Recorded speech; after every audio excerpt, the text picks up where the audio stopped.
আপনার চোখ কপাল উঠতে পারে। আসেন একটু দেখাই। এটা বসুন্ধরা সিমেন্ট। কি এটা? বসুন্ধরা সিমেন্ট। লেখা কয় কেজি? লেখা কত কেজি? এদিকে দেখো তো ভাইয়া, কয় কেজি লেখা? 50 কেজি। ঠিক আছে, 50 কেজি লেখা। এখানে দেখাইতেছে কয় কেজি? কত কেজি দেখায়? 43 কেজি 400। আচ্ছা, এটা নামাও, এটা নামাও তো, এদিকে আসো। আল্লাহ, তুমি নামাও, দুজন নাও, এদিকে আসো, নামাও নামাও। এই যে বসুন্ধরা সিমেন্ট দেখাই। এত বড় কোম্পানি এইভাবে কিভাবে চুরি করে জানি না। আমি আরেকটা যে খামাল থেকে নিয়ে আসতেছি। ভিডিও কিন্তু শেয়ার করতে হবে, বাট নৈতিক দায়িত্ব। এটা ধরো, ধরো, এটা ধরো, আসো। ভিডিও আপনাদের শেয়ার করতেই হবে। এটা ক্রাউন। ক্রাউন কত কেজি? Crown 43 KG 400। লেখা আছে কত? এই সিমেন্টের যে সমস্যাটা, এই বিষয়ে সরকারের একটা উচ্চ স্তর একটা কমিটি গঠন করা উচিত। এই বিষয় নিয়ে সরকারের একটা কাজ করা উচিত। এটা আমি আরও অনেক আগে শুনছি একটা ঘটনা, আপনাদেরকে বলি। এটা হচ্ছে কি, ধরেন একটা বিল্ডিং মালিক 50 বস্তা সিমেন্ট অর্ডার দিছে, ঠিক আছে? তো 50 বস্তা যদি 50 কেজি করে হয়, পার ইয়েতে 50 এক বস্তাতে 50 কেজি করে থাকবে। এই দোকানদারগুলো করে কি, 45 বস্তা অর্ডার দেয়।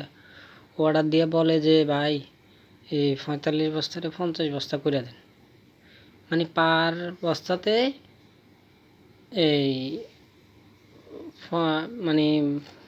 5 বস্তা যদি কম সিমেন্ট দেয়, তাহলে কত কেজি হয়?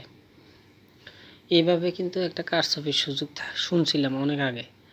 তো এখন আজকে ভিডিওটা দেখে কিন্তু আমি 100% শিওর হলাম যে সিমেন্টে আসলে কারচুপি হয়। নাইলে এই ভাই যে ভিডিওটা দিল, এটা মানা যায় না। এটা সত্য ঘটনা, এটা একদম সত্যির ঘটনা। এটা এরকম ঘটে। ঘটনা কয় যে ঘটনা কিছু রটলে ঘটনা ঘটে। হয়তো অনেকে বলবেন পাল্লার সমস্যা, এই সমস্যা, এই সমস্যা। আসলে ঘটনা সঠিক, পাল্লা কোনো সমস্যা নাই। এই বিষয়ে আমি আপনাদেরকে বলবো, যারা বিল্ডিং করবেন বা সিমেন্ট কিনবেন, অবশ্যই ওজন মেপে সিমেন্টকে ক্রয় করবেন।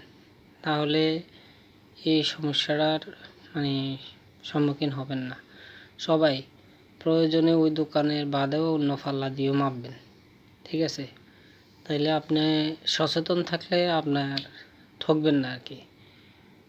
তো এভাবে আসলে কারচুপি করা যায়।